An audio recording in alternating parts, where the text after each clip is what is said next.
What do we say, huh? Everybody hits in a 5-1 Phillies win that concludes the series and season series with San Diego. Ricky Batalico, I'm Michael Barkan. This is Phillies Postgame Live, presented by Cure Auto Insurance. We go back out to San Diego in a moment, talk to Ben Davis. So many statistics from this one, Ricky Bo, and certainly that Kyle Schwarber stat. He is now the franchise leader in leadoff home runs with 10. But the story of this one is Zack Wheeler, who had a perfect game going through, 3 2/3 and had a no-hitter going and pitched great. He threw the ball extremely well. He is really getting back to the point where he is commanding his fastball all over the strike zone. And when you could do that, it makes the game a lot easier. And I'm watching him out there. I'm having flashes of last year and the year before that. I'm no longer seeing that guy who looks like he's a little puzzled out there. He looks like his mechanics are right back where he wants to be.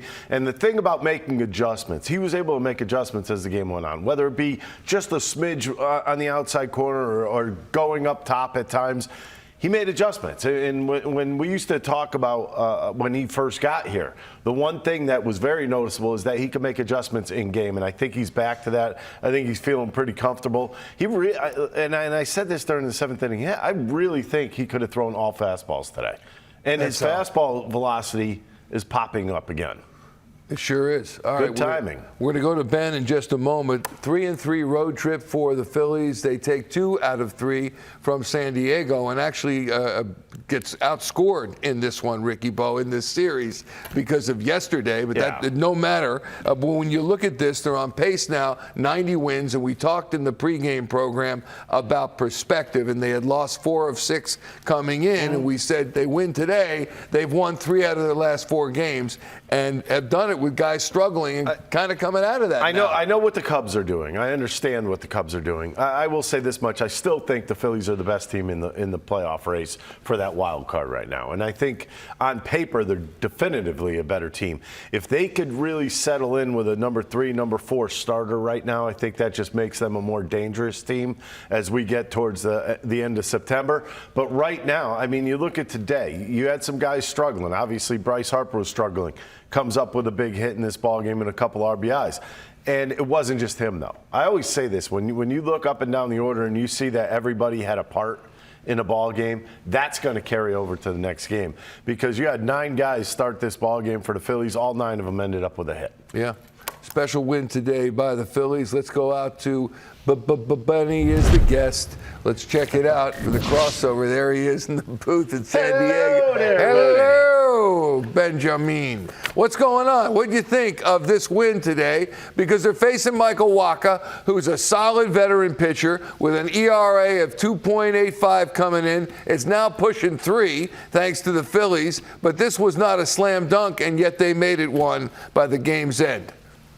I think first and foremost, you got to start with Zack Wheeler, who was as dominant as we've seen. I agree with Ricky. His fastball today, he could have told those guys it was coming, and they weren't going to catch up to it. It had great life to it. It had great finish on the 4-seamer, had great run on the 2-seamer, and he doesn't really lose a whole lot of velocity between the 4-seamer and the 2-seamer. That's what makes him so dominant. It's free and easy. They have a great game plan, and they just go and attack. You saw some curveballs later in the game. They started to use that more than the slider. They just went out there and executed. They compete first, and then they execute later. That's what they were able to do today with Zack Wheeler and JT Realmuto behind home plate. But you look at a guy like Zack Wheeler, and you just wonder how he can just go out there and dominate like that to a pretty good lineup in the Padres. But he was that good today, and the fastball was that good. It played at the top. And, you got to tip your cap to him. And then the offense came around later in the ballgame. I mean, this guy is – Michael, you asked me, I think it was 2 weeks ago in the studio. You said, how valuable is this guy? I said he's invaluable because what he means to this ball club at the top of the lineup, in the clubhouse, he does everything really well. And the Phillies would not be where they are without Kyle Schwarber. He's got the type of swing that every little kid wanted in their backyard playing wiffle ball. And that would imitate. Without a doubt. Very handsy indeed, and now 10 career leadoff home runs.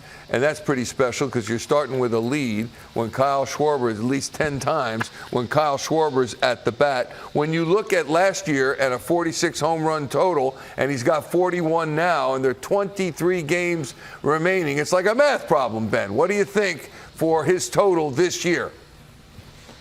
I think he can get to 48. Honestly, I just don't see any signs of him stopping. He's on a really good roll right now. He's got his eyeballs working, that's for sure, with all these walks recently. I mean, the first night he was on base 5 out of 6 times. That's unbelievable.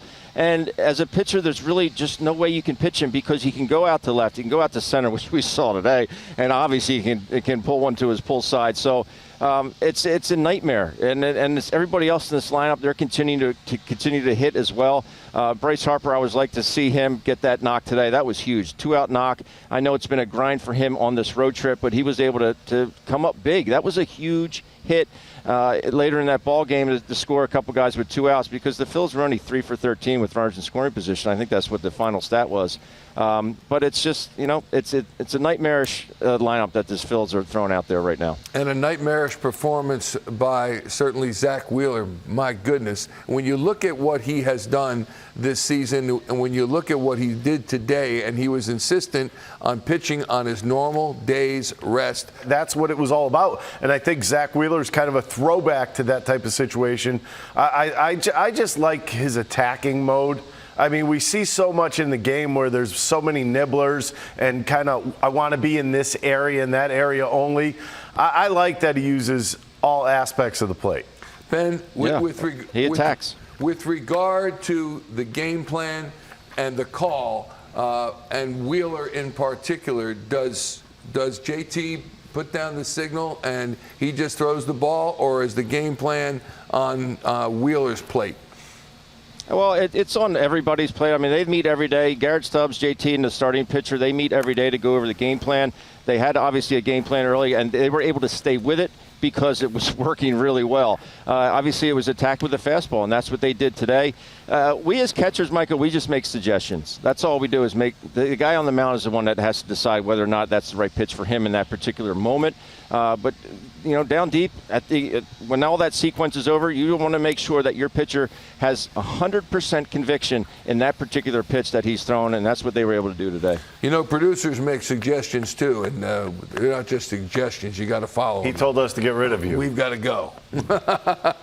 I listened to Sean Kane. All right, my friend. We'll see you when you get back on the East Coast. Hope you had fun in the old stomping grounds. Thank you very much. Ben Davis joining us from San Diego. Wild card standings. They're the Phillies, 5 games ahead of the Reds and Marlins, but they're a game and a half up on the Chicago Cubs. They've settled the season series with Chicago. In the first half of the season, they took it 5-1. What are you thinking now, Ricky Bo? Just keep winning. I mean, bottom line is just keep winning. Keep that plus 5 games is the one you want to kind of keep an eye on right now. You want that to keep going as high as it possibly can. Give yourself a little breathing room. Today, 6 innings pitched, 1 hit.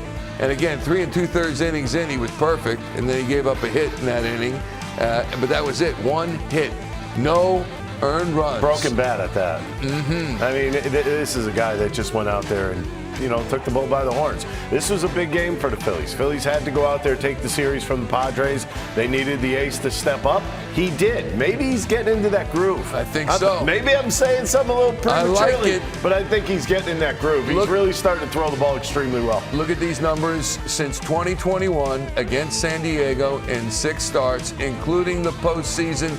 3-0 with a 1.12 and 40 2/3 innings pitched.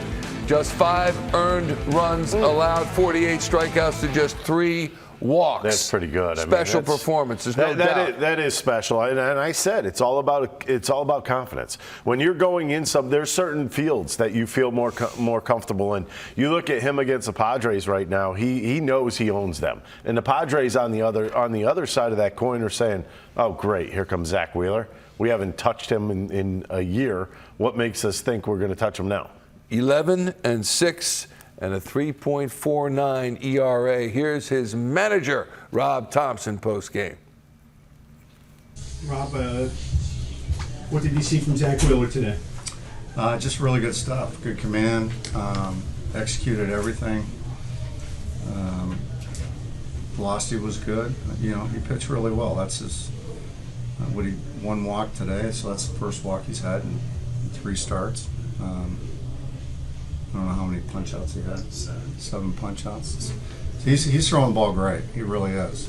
And I mean, you keep that lineup. He had one hit on him, but you keep that lineup 3 hits in a game, you're doing some pitching.